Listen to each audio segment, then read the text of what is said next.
Hello everyone, this is Dr. Supriya Sonalika, Department of Political Science, YSNM College.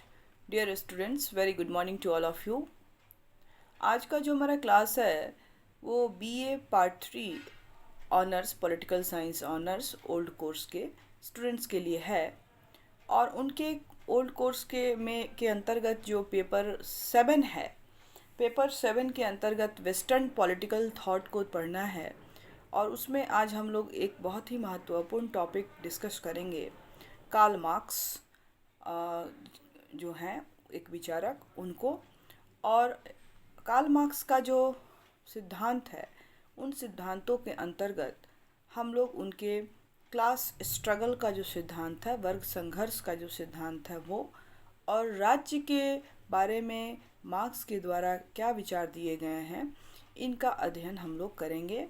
और साथ ही साथ जो मार्क्सवाद है इस पर भी थोड़ा उसके विकास पर प्रकाश डालेंगे कि ये जो मार्क्सवाद का सिद्धांत था कैसे आया और किस तरह से यह मार्क्स के विचारों को प्रभावित किया और जो है मार्क्स ने अपने विचार जो हैं वो दिए हैं।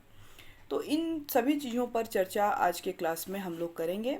और ये क्लास जो है बीए ओल्ड कोर्स के बच्चों के साथ साथ बहुत सारे कॉम्पिटिटिव एग्ज़ाम्स में भी कार्ल मार्क्स से बहुत सारे क्वेश्चंस आते हैं। तो वो चूँकि एक आधुनिक विचारक हैं तो उनसे बहुत सारे क्वेश्चन आते हैं, तो उसके लिए भी इम्पोर्टेंट है। और साथ ही साथ पीजी के कोर्स में भी इंक्लूड किया गया है, तो उनके वो भी बच्चे जो हैं इससे लाभ उठा सकते हैं।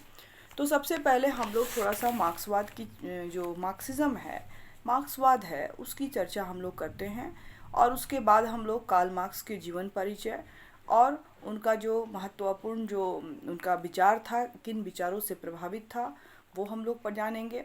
उसके बाद हम लोग उनके वर्ग संघर्ष के सिद्धांत को और साथ ही साथ जो राज्य के सिद्धांत है संबंधी उनके विचार हैं, उनकी विशेषता, उसकी आलोचना वगैरह हम लोग करेंगे। तो मार्क्सवाद क्या है?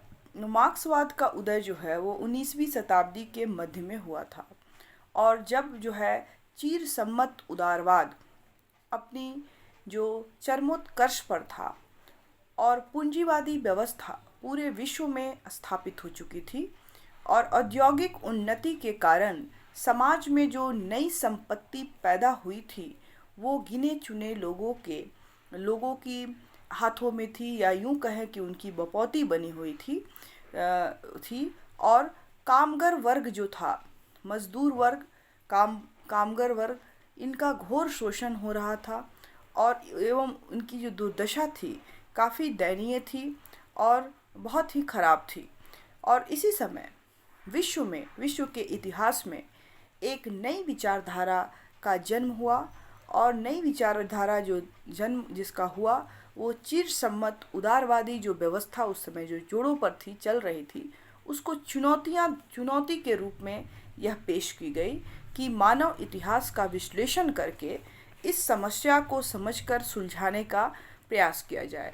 जो सामान्य मनुष्यों की जो दैनिक दुर्दशा थी उसको कैसे सुधारा जाए और इसका विश्लेषण, इतिहास की व्याख्या करके सुलझाने का प्रयास किया गया।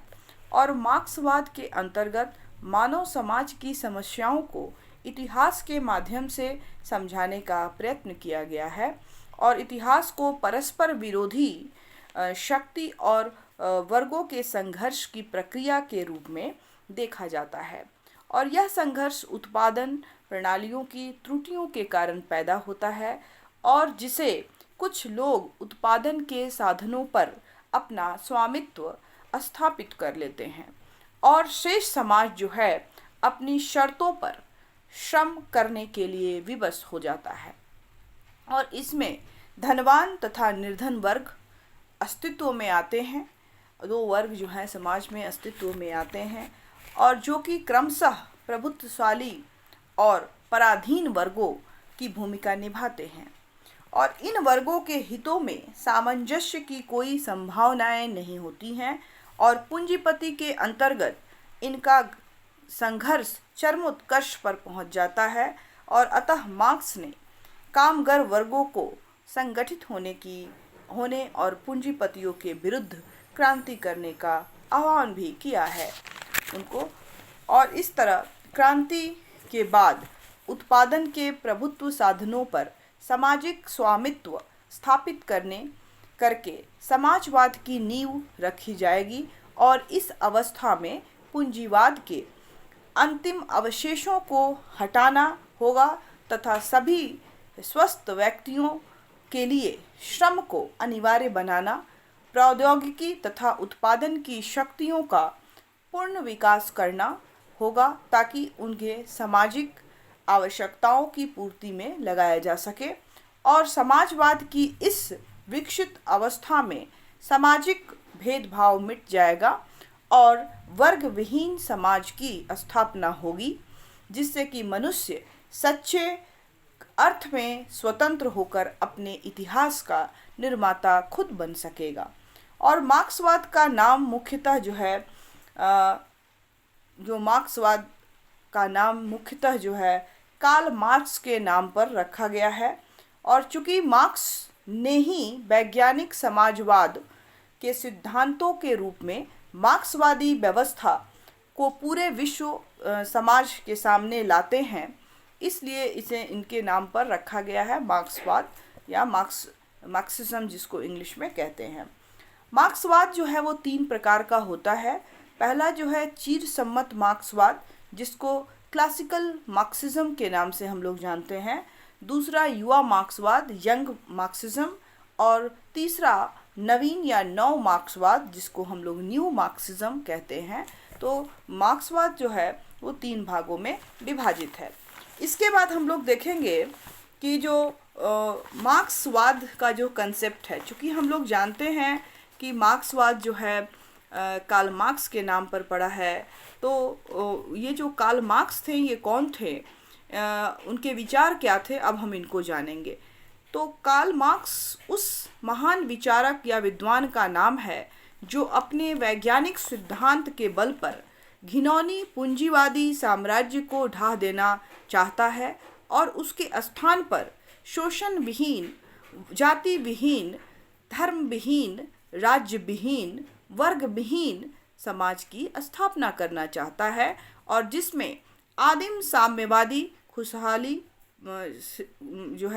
स्थापित हो सके, यानी व्यक्ति व्यक्ति के बीच दीवार के रूप में खड़ी जो प्राइवेट प्रॉपर्टी है उसको उसका नाश हो सके और प्रेम के रिश्ते स्थापित हो सके और व्यक्ति का जीवन एकांगी नहीं बल्कि सामाजिक वातावरण में महत्वपूर्ण हो सके, अमीर और गरीब ना हो सके बल्कि तमाम लोग बराबर हों और सभी अपनी योग्यता और क्षमता के अनुसार कार्यों का संपादन करें और आवश्यकता अनुसार उसका उपयोग करें।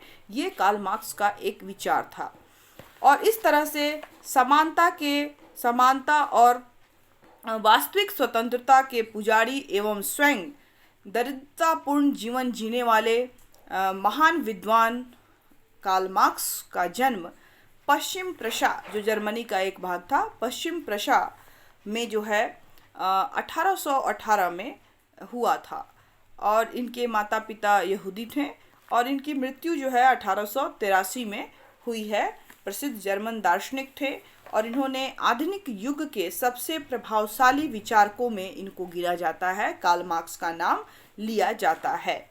और इस तरह से जो उनकी शिक्षा दीक्षा हुई बाद में बर्लिन विश्वविद्यालय में हुई और यही मार्क्स वह हीगल के द्वंद्वात्मक भौतिकवाद जो उनका सिद्धांत था, द्वंद्वात्मक भौतिकवादी दर्शन जो था से काफ़ी प्रभावित हुए और इसी आधार पर मार्क्स ने बाद में द्वंद्वात्मक भौतिकवाद का सिद्धांत वो प्रतिपादित किया। पेरिस में मार्क्स वो प्रोधा और बाकुनिन जो विचारक थे और अराजकतावादी ये विचारक थे उनके संपर्क में आए और इससे भी मार्क्स पर इसके कारण उनके मार्क्स पर और अराजकतावादी प्रभाव भी हमें देखने को मिलता है। बाद में इंग्लैंड में एंजल्स के संपर्क में आए तथा मार्क्स तथा एंजल्स ने मिलकर मार्क्सवादी जो सिद्धांत था उसको आगे बढ़ाया और 1848 में कार्ल मार्क्स और एंजल्स ने साम्यवादी घोषणा पत्र की रचना की, कम्युनिस्ट मैनिफेस्टो जिसको कहते हैं, और इसे साम्यवादियों का धर्म ग्रंथ कहा जाता है और इसकी रचना वैज्ञानिक समाजवाद के युग में प्रारंभ हुआ था। और इस तरह से मार्क्स ने ना सिर्फ पूंजीवादी अर्थव्यवस्था का अंत करते हुए साम्यवादी विचारधारा का प्रतिपादन किया, बल्कि उसने श्रमिक वर्ग को संगठित करने का भी प्रयास जो है वो किया है। और इस तरह से 1864 में मार्क्स ने लंदन में अंतर्राष्ट्रीय श्रमिक वर्ग समुदाय का भी गठन किया, और जो विश्व में प्रथम अंतर्राष्ट्रीय संगठन के नाम से जाना जाता है।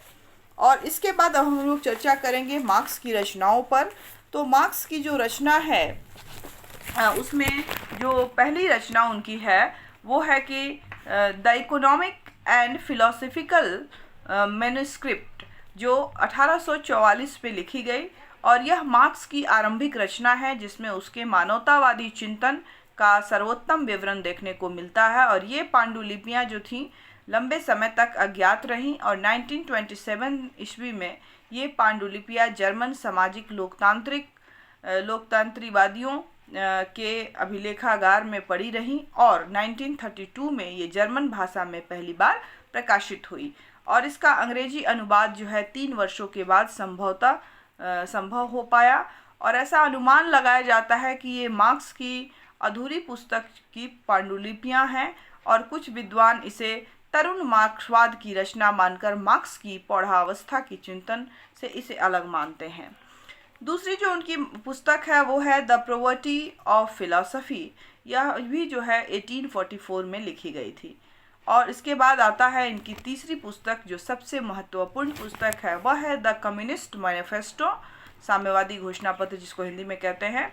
और यह 1847 में लंदन के मजदूर वर्ग के रेडिकल लोगों की प्रथम कांग्रेस हुई, और उसमें साम्यवादी दल की उसमें जो है उन्होंने साम्यवादी दल का नाम दिया।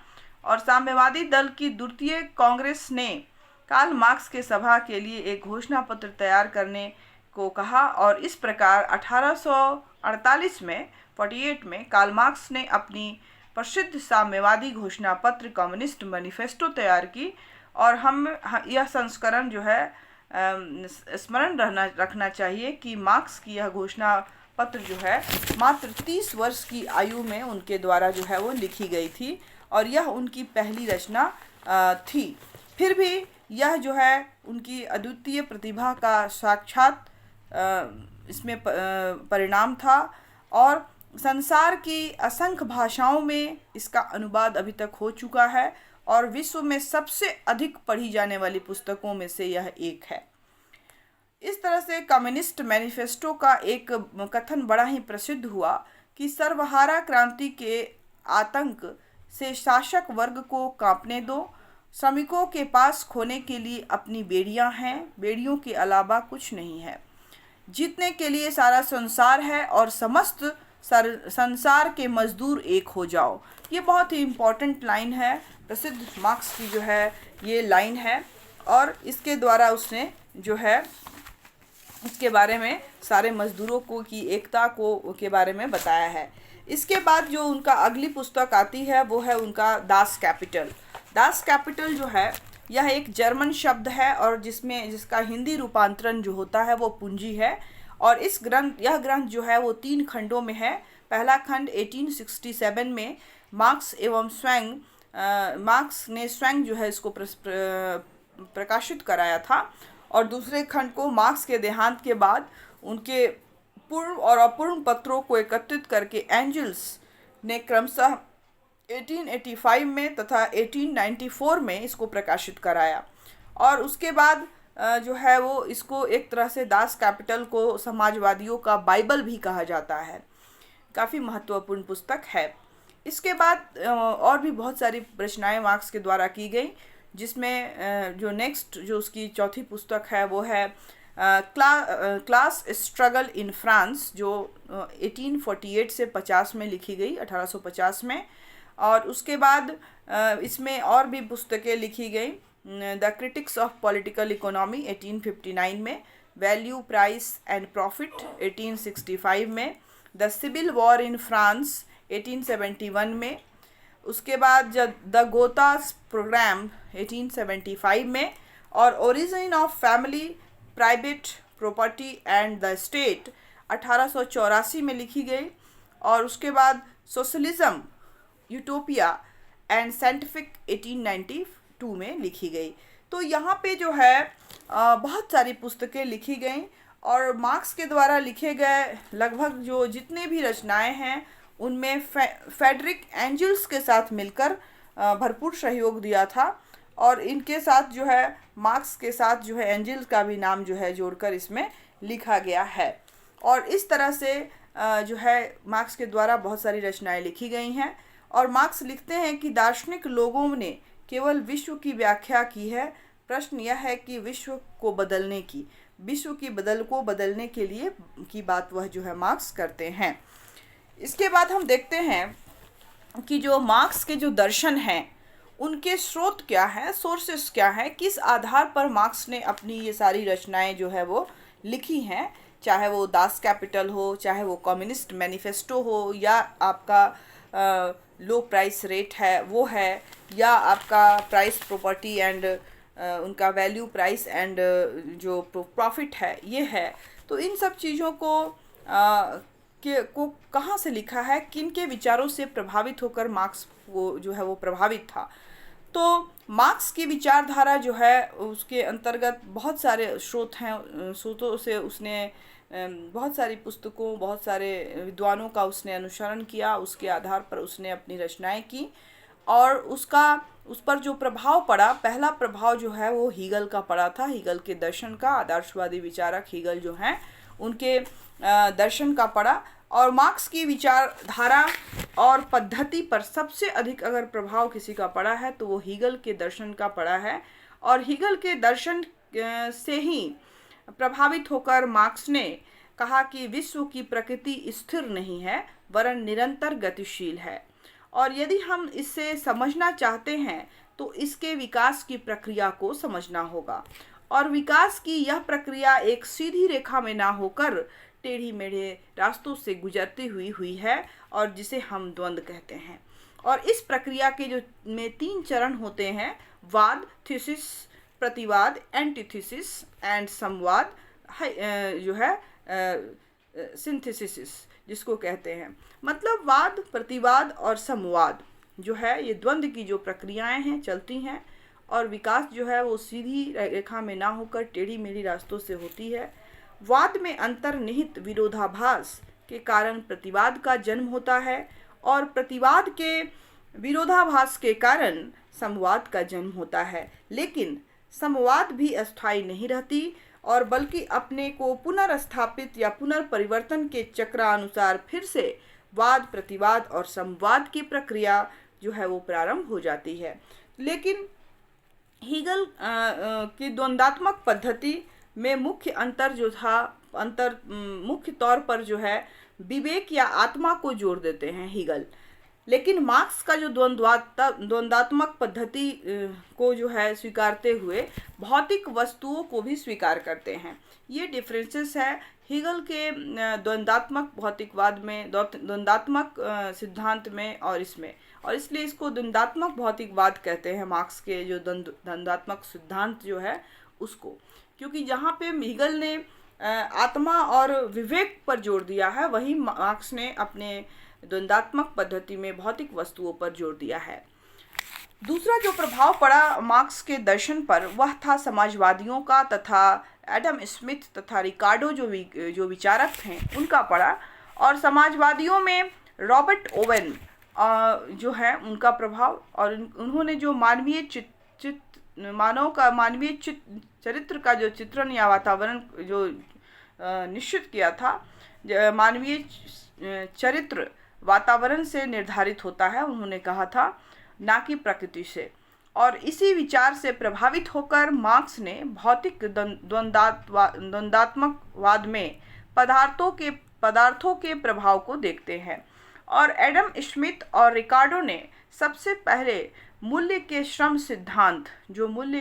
सिद्धांत है इसका प्रतिपादन किया और इन सिद्धांतों में उन्होंने स्पष्ट किया कि किस प्रकार हम वस्तुओं में लगे श्रम के आधार पर उनकी विनिमय दर जो है निश्चित कर सकते हैं और जिसका मार्क्स भी जो है उपयोग करता है। और मार्क्स के अनुसार श्रमिकों के दो विभिन्न दर हैं, श्रमिक के दो विनियम दर है। और पहला कि अपनी श्रम बेचकर वे आजीविका चलाते हैं, और दूसरा पूंजीपति के लिए पूंजी या लाभ कमाते हैं। तो इस प्रकार श्रमिक अपने श्रम से अतिरिक्त मूल्य पैदा करता है, और इसका सिद्धांत जो है बाद में मार्क्स ने भी दिया है। सरप्लस वैल्यू का जो थ्योरी है दिया गया है, और ये जो है वो उसने एडम स्मिथ और रिकार्डो से ही जो है उसके विचारों से प्रभावित था, और इसलिए उसने इस सिद्धांत का भी प्रतिपादन किया है। इसके बाद तीसरा जो प्रभाव पड़ा मार्क्स के विचारों पर, तो वो था फ्रांसीसी समाजवादियों का प्रभाव पड़ा, और इसमें सेंट साइमन, उसके बाद फेबेंट का प्रभाव जो है मार्क्स पर जो है पड़ता है। और सेंट साइमन ने कहा है कि स्वयं श्रम करने वाले वर्ग को भी जीवित रहने का अधिकार है, स्वयं श्रम करने वाले वर्ग को भी जीवित रहने का अधिकार है, और इसलिए वर्गविहीन समाज की स्थापना हो जिसमें सभी को श्रम करना पड़े, और तभी सही रूप में साम्यवाद की स्थापना हो सकती है। ये चीज़ें जो हैं जो विचारक सेंट साइमन हैं इनके द्वारा दी गई थी, और इसका भी प्रभाव जो है वो पड़ा है मार्क्स पर।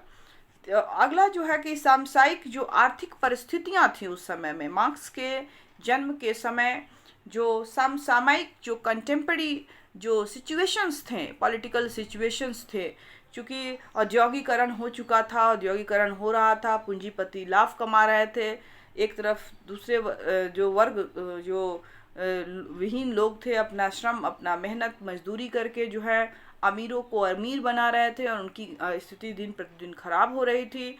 और ऐसे ही समय में इसका भी प्रभाव मार्क्स के विचारों पर पड़ा, और उस समय पूंजीवादी जो व्यवस्था थी का बोलबाला था, और उसमें सर्वहारा वर्ग का शोषण हो रहा था, और पूंजीपति वर्ग और ज़्यादा धनी होते जा रहे थे, और सर्वहारा वर्ग जो था ज़्यादा से ज़्यादा गरीब होता जा रहा था, और इस प्रकार दोनों के बीच आर्थिक खाई जो है वो बढ़ती जा रही थी। और इसी को समाप्त करने के लिए मार्क्स ने वैज्ञानिक समाजवाद का सिद्धांत दिया, और जिसके द्वारा समाजवादी अर्थव्यवस्था की स्थापना करने का प्रयास किया गया है। अब हम देखते हैं कि जो वैज्ञानिक समाजवाद है वो क्या है। वैज्ञानिक समाजवाद के अंतर्गत उसने क्या कहा है, जो वैज्ञानिक समाजवाद का सिद्धांत उसने दिया उसमें उसने क्या बताया है कि आखिर ये क्या है। तो वैज्ञानिक समाजवाद क्या है, तो मार्क्स समाजवादी विचारधारा के प्रतिपादक या सामाजिक और आर्थिक व्यवस्था में परिवर्तन करने वाले प्रथम विचारक नहीं थे, बल्कि मार्क्स से पहले भी अनेक ब्रिटिश और फ्रांसीसी विचारक हुए जिनके द्वारा समाजवादी विचार व्यक्त किए जा चुके थे, जिनमें फ्रांस के Saint Simon, Louis Blanc, Noel Babeuf आदि के नाम जो है वो लिए जा सकते हैं। और वहीं इंग्लैंड के Robert Owen, doctor Hall, William Thomson आदि का नाम जो है वो लिया जा सकता है। और ये विचारक जो थे पूंजीवादी व्यवस्था में विद्यमान धन की विषमता, स्वतंत्र प्रतियोगिता और आर्थिक क्षेत्र में राज्य का हस्तक्षेप की नीति के कटु आलोचक थे। और ये विचारक आर्थिक विषमता के स्थान पर धर्म के अनुरूप न्यायोचित विवरण पर बल देते थे, किंतु उन्होंने यह नहीं बतलाया था कि यह विषमता किन कारणों से उत्पन्न हुई है और उसका उत्पादन तथा वितरण से क्या संबंध है। और इसलिए मार्क्स ने पहले समाजवादियों को स्वप्नलोकी समाजवाद कहते हैं, जबकि मार्क्स के समाजवाद में इतिहास के गूढ़ अध्ययन पर जो है वो बल दिया गया है।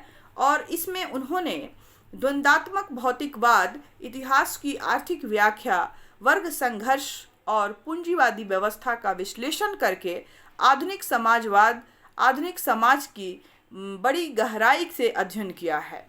और इस प्रकार मार्क्सवाद को वैज्ञानिक समाजवाद कहने का दो मुख्य प्रमुख जो है आधार बनता है, और वो है कि पहला, यह वास्तविकता पर आधारित है, ना कि कल्पना पर, दूसरा, यह पुरानी व्यवस्था को ही वैज्ञानिक तरीके से समझने का प्रयास करता है, साथ ही साथ एक नई व्यवस्था की स्थापना करने की बात भी करता है। और इस तरह से मार्क्सवाद जो है, जैसा कि मैंने आपको पहले भी बताया शुरुआत में, कि जो मार्क्सवाद के प्रकार जो हैं उनको 3 भागों में बांटा गया। पहला जो था वो चिर सम्मत मार्क्सवाद, जिसको क्लासिकल मार्क्सिज्म कहा गया। दूसरा, युवा मार्क्सवाद, जिसको यंग मार्क्सिज्म कहा गया। और तीसरा, नव मार्क्सवाद, जिसको न्यू मार्क्सिज्म कहा गया है। और इस तरह से चिर सम्मत मार्क्सवाद के सिद्धांत के अंतर्गत उन्होंने जो है द्वंद्वात्मक भौतिकवाद की बात कही है। इसके बाद ये था। उसके बाद हम लोग को देखना है कि जो मार्क्स जो विचारक हैं, उनके द्वारा जो है वर्ग संघर्ष के बारे में क्या कहा गया। मार्क्स ने जो है क्लास स्ट्रगल का जो सिद्धांत दिया है वो क्या है, और उसने किस आधार पर जो है वर्ग संघर्ष का जो सिद्धांत है उसका प्रतिपादित किया है, और उसके अनुसार जो है क्लास स्ट्रगल क्या है, क्लास स्ट्रगल के अंतर्गत उसने क्या बताया है। इन सभी चीज़ों की चर्चा जो है हम लोग अभी करेंगे। तो सबसे पहले हम लोग वर्ग संघर्ष की चर्चा करते हैं। जैसा कि हम लोग सभी जानते हैं कि बहुत सारा विचार जो है उनके द्वारा दिया गया है, लेकिन हम लोग को अपने कोर्स में उनके 2 सिद्धांतों को ही पढ़ना है।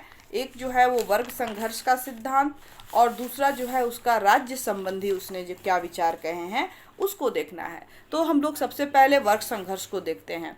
तो कार्ल मार्क्स की जो विचारधारा में वर्ग संघर्ष का विशेष महत्व जो है वो दिया गया है, और इस संबंध में साम्यवादी घोषणा पत्र जो उसकी कम्युनिस्ट मैनिफेस्टो थी, जो 1848 में जो लिखी गई थी, प्रकाशित हुई थी, तो उसमें इसका वर्णन जो है वो देखने को हमें मिलता है। और इसमें किया गया है और कहा गया है कि अब जो है अब तक के समस्त सामाजिक जीवन जो है वो जीवन का जो इतिहास है वो क्या है, वर्ग संघर्ष का इतिहास है। वर्ग संघर्ष का इतिहास है मतलब क्लास स्ट्रगल का इतिहास है। जितना भी सामाजिक जीवन जितना भी है वो वर्ग संघर्ष का ही एक इतिहास है। और वर्ग जो है वर्ग को परिभाषित किया गया है, बताया गया है कि वर्ग व्यक्तियों के उस समूह को कहते हैं जो उत्पादन की किसी विशेष क्रिया से संबंधित होती है और जिसके साधारण हित एक होते हैं। मार्क्स का वर्ग संघर्ष का सिद्धांत समाज में उत्पादन तथा वितरण पर आधारित 2 वर्गों पर को मानकर चलता है, और वो जो अपने विरोधी हितों के कारण संघर्ष करते हैं। वर्ग के स्वरूप भले ही उसमें अंतर आता रहे, किंतु समाज में वर्ग का उत्पादन के साधनों पर भूमि और पूंजीपति पर आधारित रहता है, और इसे जमींदार या पूंजीपति वर्ग कहते हैं। दूसरा वर्ग जो है इन पर आश्रित रहने वाले तथा घोर परिश्रम करने वाले जीवन जीने वाले कृषक या श्रमजीवी वर्ग या सर्वहारा वर्ग कहलाते हैं। और पहला वर्ग बिना कुछ परिश्रम किए हुए दूसरे वर्ग के शोषण से लाभ उठाता है, तथा परिश्रमजीवी वर्ग जो है पर्याप्त परिश्रम करने पर भी जीवन की अनिवार्य आवश्यकताओं की पूर्ति करने के साधन नहीं जुटा पाता है और निरंतर शोषित होता रहता है। और इस दृष्टि से पहले को शोषक वर्ग और दूसरे को शोषित वर्ग भी कहा जाता है। और पूंजी उत्पादन के साधनों पर स्वामित्व रखकर अपना जीवन निर्वाह करता है, और श्रमिक वर्ग अपना श्रम बेचकर दोनों एक दूसरे की ज़रूरत को पूरा करते हैं। लेकिन फिर भी इन दोनों के बीच मतभेद होता है, क्योंकि पूंजीपति वर्ग श्रमिक वर्ग से ज़्यादा उत्पादन कराकर ज़्यादा से ज़्यादा लाभ या मुनाफा कमाना चाहता है, और वहीं मजदूरों को उनके एवज में, उनके बदले में कम से कम वेतन देना चाहता है। और दूसरी ओर मजदूर वर्ग पूंजीपति वर्ग से अपने कार्य के एवज में ज़्यादा से ज़्यादा मजदूरी प्राप्त करना चाहते हैं। अतः दोनों के बीच परस्पर हितों के मतभेद के कारण संघर्ष पैदा होते हैं और इसे ही वर्ग संघर्ष कहा जाता है। मार्क्स और एंजेल्स साम्यवादी घोषणा पत्र में कहते हैं कि स्वतंत्र व्यक्ति तथा दास, अमीर तथा सामान्य जन, भूमि स्वामी तथा भूदास, श्रेणीपति तथा दस्तकार, संक्षेप में उत्पीड़क तथा उत्पीड़ित, निरंतर एक दूसरे का विरोध करते हैं तथा अनवरत, कभी कभी लुक छिपकर, कभी कभी खुलकर संघर्ष जो है वो चलाते रहते हैं। और इसी संघर्ष की परिणति हर बार जो है समाज के क्रांतिकारी पुनर्निर्माण, इसी के कारण समाज में जो है इसी संघर्ष के कारण जो है क्रांतिकारी पुनर्निर्माण हुई है, या संघर्ष करने वाले वर्ग का जो है वो सर्वनाश भी हो जाता है। और वर्ग संघर्ष की अपनी इस धारणा पर कार्ल मार्क्स पूंजीपतियों के अंत की संभावना व्यक्त करता है। उसके अनुसार पूंजीवादी व्यवस्था में ही स्वयं अपने विनाश के बीज निहित होते हैं। पूंजीपति अधिक से अधिक जो है उत्पादन में विश्वास करते हैं, जिसका परिणाम थोड़े से व्यक्तियों के हाथों में धन जो है एकत्रित हो जाता है और इसके परिणाम स्वरूप जो है पूंजीपतियों की संख्या में निरंतर कमी आती है और श्रमिकों की संख्या जो है निरंतर बढ़ती जाती है। और पूंजीपति अपने आर्थिक लाभों के कारण एक ही स्थान पर अनेक उद्योगों की स्थापना करते हैं और उद्योगों के अस्थायीकरण के कारण श्रमिकों में वर्गीय चेतना का जो है निरंतर विकास होता है और उनमें एकता उत्पन्न होने लगती है और वे इनके आधार पर पूंजीपतियों से मुकाबला करने की में सफल हो जाते हैं। क्योंकि श्रमिकों के द्वारा ज़्यादा से ज़्यादा उत्पादन करने पर उद्योगों के विकास जो है वो संभव होता है, जो कि उद्योग पूरे विश्व पैमाने पर फैल जाता है। लेकिन साथ ही साथ श्रमिक वर्ग का शोषण भी बड़े पैमाने पर बढ़ जाता है और जिस हिसाब से उद्योगों में उत्पादन होती है एवं उद्योगों का विकास होता है, उस पैमाने पर श्रमिक वर्ग को उनके श्रम के अनुसार मजदूरी जो है बहुत ही कम मात्रा में मिलता है और श्रमिक वर्ग में एकता और उनमें असंतोष का कारण जो है चेतना की जागृति होती है और फलस्वरूप पूंजीपति वर्ग और सर्वहारा वर्ग के बीच संघर्ष उत्पन्न हो जाते हैं और इस संघर्ष के परिणाम स्वरूप राजनीतिक व्यवस्था में परिवर्तन आती है और जिस व्यवस्था में पूंजीपति वर्ग से सत्ता छीन जाती है और शासन श्रमिक वर्ग के पास चली जाती है और जिसे ही श्रमिक वर्ग का अधिनायक तत्व के रूप में जाना जाता है। और इस प्रकार वर्ग संघर्ष की भावना से मार्क्स के द्वारा वर्ग विहीन राज्य की स्थापना की गई और जिसे साम्यवाद कहा जाता है। वर्ग विहीन जो राज्य है वो उसे ही साम्यवाद कहा जाता है।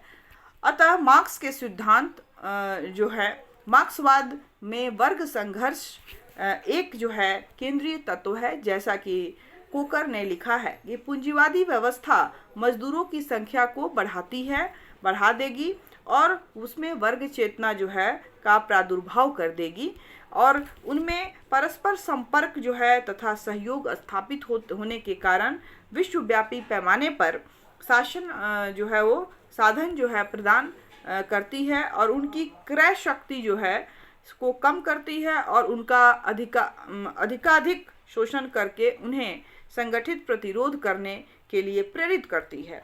तो इस तरह से जो है वो संघर्ष जो है वो उत्पन्न हो जाती है, क्योंकि जिस पैमाने पर उद्योग धंधे बढ़ते हैं उतने पैमाने पर जो है उनकी जो श्रमिक है, जो पारिश्रमिक है वो नहीं बढ़ता और इसके कारण ये लोग संगठित होते हैं, एक दूसरे से संपर्क में आते हैं और जो है उनके अगेंस्ट जो है वो जो संघर्ष जो है वो करते हैं, वर्ग चेतना जो जागृत होती है उसके माध्यम से।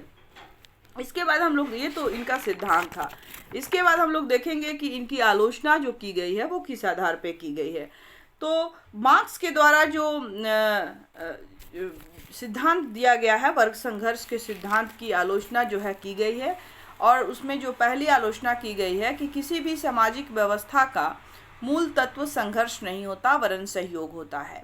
जबकि मार्क्स ने सामाजिक व्यवस्था में संघर्ष को मूल तत्व माना है, तो इस आधार पर इनकी आलोचना की गई है।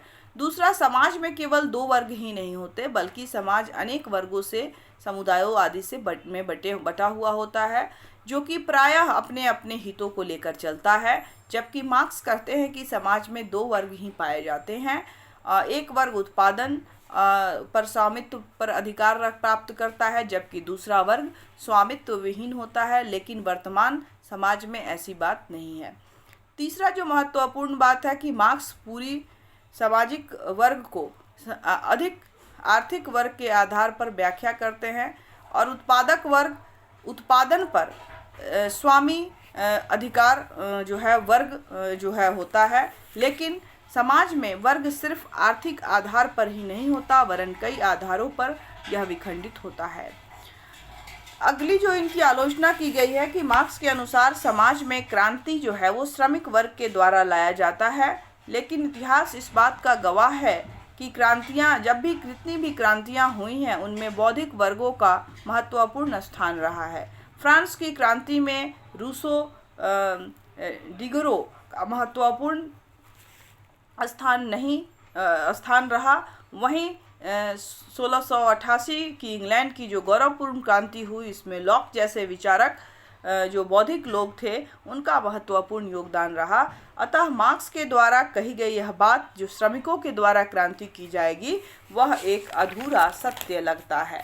इसके बाद जो इसकी आलोचना की गई है कि समस्त इतिहास सिर्फ वर्ग संघर्ष ही का परिणाम है, वो कहते हैं। तो मार्क्स कहते हैं कि इतिहास में जितने भी परिवर्तन होते हैं वो वर्ग संघर्ष के कारण ही होता है। आदिम साम्यवाद की अवस्था के बाद दास अवस्था आती है और इसके बाद सामंती अवस्था आती है और वर्तमान में पूंजीपति व्यवस्था चल रही है, जिसमें वर्ग संघर्ष के परिणाम स्वरूप दो आगामी व्यवस्था आएगी, जिसे हम श्रमिक वर्ग के अधिनायकवाद और अंतिम तौर पर साम्यवादी व्यवस्था स्थापित होगी, ऐसा मानते हैं मार्क्स। लेकिन यदि हम इतिहास को गौर करें, देखें, तो सिर्फ वर्ग संघर्षों का परिणाम स्वरूप जो है परिवर्तन नहीं हुए हैं। परिवर्तन जो है वर्ग संघर्षों के परिणाम स्वरूप नहीं हुए हैं, ऐसा नहीं है, बल्कि अनेक तत्वों का योगदान जो होता है क्रांतियों में होता है और उसमें सामाजिक सहयोग, सामाजिक राजनीतिक सहयोग आदि का भी महत्वपूर्ण योगदान होता है। और तो ये कुछ आलोचनाएं थी। तो उसके बाद हम लोग इनका मूल्यांकन देखेंगे कि मार्क्स के द्वारा दिए गए जो वर्ग संघर्ष के सिद्धांत को पूरी तरह से हम नकार नहीं सकते, बल्कि पूरे विश्व व्यवस्था को समझने में वर्ग संघर्ष का महत्वपूर्ण योगदान रहा है। आज वैश्वीकरण के दौर में पूरी विश्व व्यवस्था में कई ऐसे परिवर्तन जो हैं वर्ग संघर्ष के कारण भी हुआ है और होता रहेगा, जिसे समझे बिना हम पूरे विश्व राजनीतिक व्यवस्था को नहीं समझ सकते। इसलिए हम जो है इसका जो है ये नहीं कह सकते कि वो गलत है। तो ये था उनका वर्ग संघर्ष का सिद्धांत। इसके बाद हम लोग चर्चा करेंगे मार्क्स के द्वारा जो राज्य संबंधी विचार दिया गया है या शासन संबंधी जो विचार है उसके बारे में। तो मार्क्स ने अपनी मार्क्सवादी विचारधारा के प्रतिपादन में राज्य के शासन संबंधी विचार का भी प्रतिपादन किया है और मार्क्स के अनुसार राज्य जो है उसमें कुछ बातें पाई जाती हैं, प्रमुख हैं, जैसे कि राज्य के संबंध में मार्क्स की सामान्य विचारधारा है कि राज्य की उत्पत्ति वर्ग विभेद के कारण ही है और मार्क्स ने अपनी ऐतिहासिक आर्थिक व्याख्या के क्रम में बतलाया है कि आदिम साम्यवादी अवस्था में राज्य संबंधी कोई भी संस्था अस्तित्व में नहीं थी, लेकिन आदिम अवस्था के बाद दास अवस्था में सर्वहारा वर्ग का भूपतियों द्वारा शोषण प्रारंभ हो गया, जिससे कि दास शोषण के कारण उनमें असंतुष्टि की स्थिति उत्पन्न हुई और जिनके कारण उनमें भूमिपतियों के विरुद्ध संघर्ष जो है वो प्रारंभ किया। और यहीं से मार्क्सवाद के अनुसार वर्ग संघर्ष की प्रक्रिया प्रारंभ होती है, जिस संघर्ष से भूमिपति अपनी रक्षा एवं सुरक्षा के लिए एक संस्था का निर्माण करते हैं जिसे राज्य कहते हैं और जिसमें भूमिपति अपनी रक्षा हेतु सेना, न्यायालय, पुलिस एवं शासन तंत्र की व्यवस्था की, और जिसके माध्यम से भूमिपति पूरे सर्वहारा वर्ग पर शासन तंत्र स्थापित करते हैं। दूसरी जो बात उन्होंने की राज्य से संबंधित, कि राज्य की उत्पत्ति जो है वर्ग विभेद के कारण होती है। जिस वर्ग विभेद में दो वर्ग, शासक वर्ग एवं शोषित वर्ग का प्रादुर्भाव होता है, और जिस शासन व्यवस्था में एक वर्ग का दूसरे वर्ग के द्वारा शोषण किया जाता है, मार्क्स कहते हैं कि भूमिपतियों के द्वारा राज्य इसलिए स्थापित की गई ताकि वह सर्वहारा वर्ग का ज़्यादा से ज़्यादा शोषण कर सके, और इसलिए राज्य शोषण का एकमात्र साधन है, यंत्र है, शोषण का एकमात्र यंत्र है। मार्क्स ऐसा मानते हैं। तीसरी जो बात राज्य से संबंधित उन्होंने कही है कि मार्क्स का कहना है कि ये राज्य व्यवस्था पूंजीवादी अवस्था के बाद स्वयं खत्म हो जाएगा।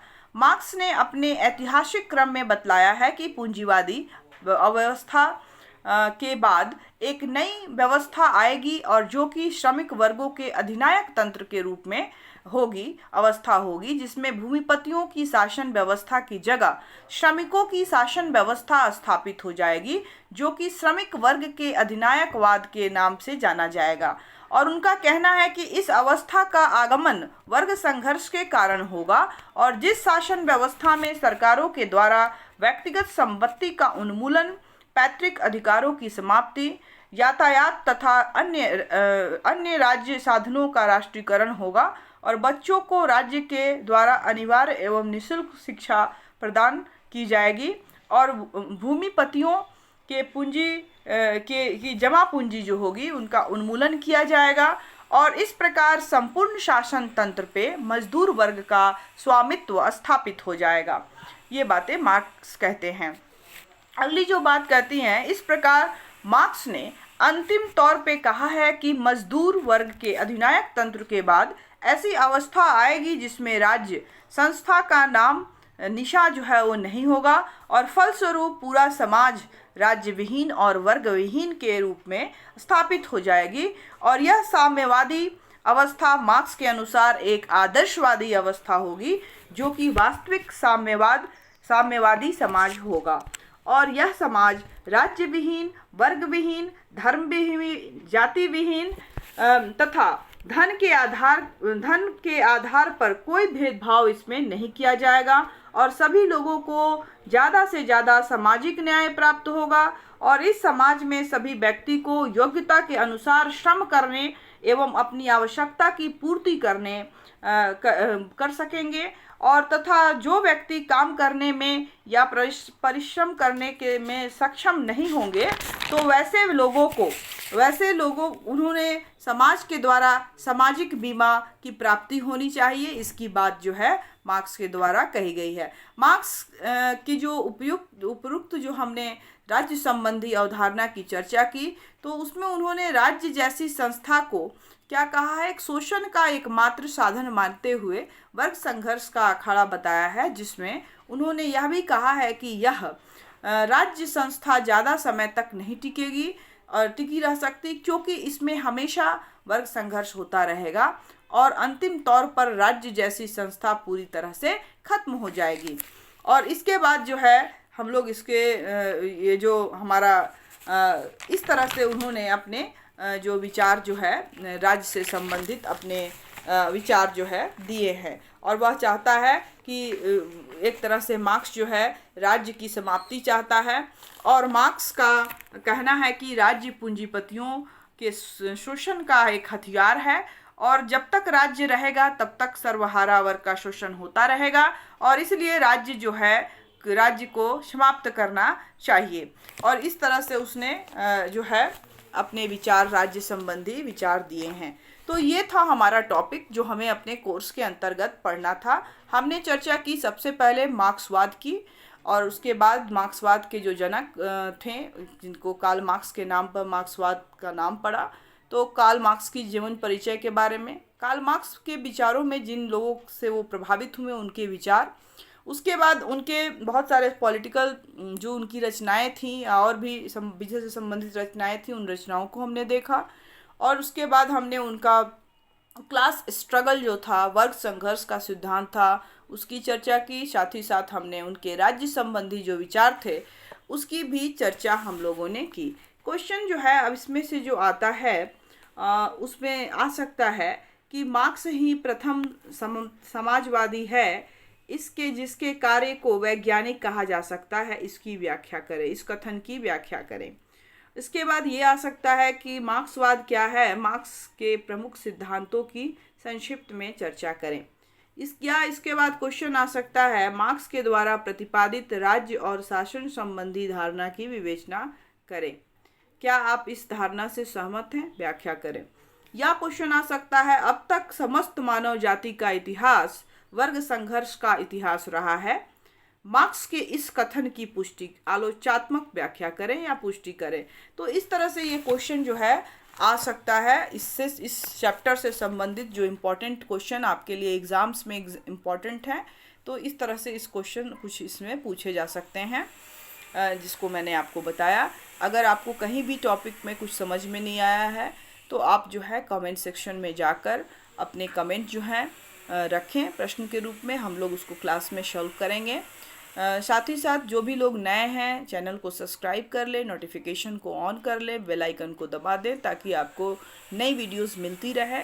क्योंकि आपकी परीक्षा जो होने वाली थी अभी फिर कुछ दिनों के लिए पोस्टपोन्ड हो गई है, तो आप लोग को अतिरिक्त समय मिल गया है पढ़ने के लिए। तो प्लीज़ आप लोग जो है अच्छे से पढ़ाई करें, अपने बाकी पोर्शन जो हैं उसके लिए उसको भी तैयार कर लें ताकि आप अच्छे से परीक्षा अपनी दे सकें। इसी के साथ आज का क्लास हम लोग समाप्त करते हैं। नए टॉपिक के साथ हम लोग बहुत जल्द मिलेंगे। तब तक के लिए घर में रहें, सुरक्षित रहें, पढ़ते रहें। Thank you all of you.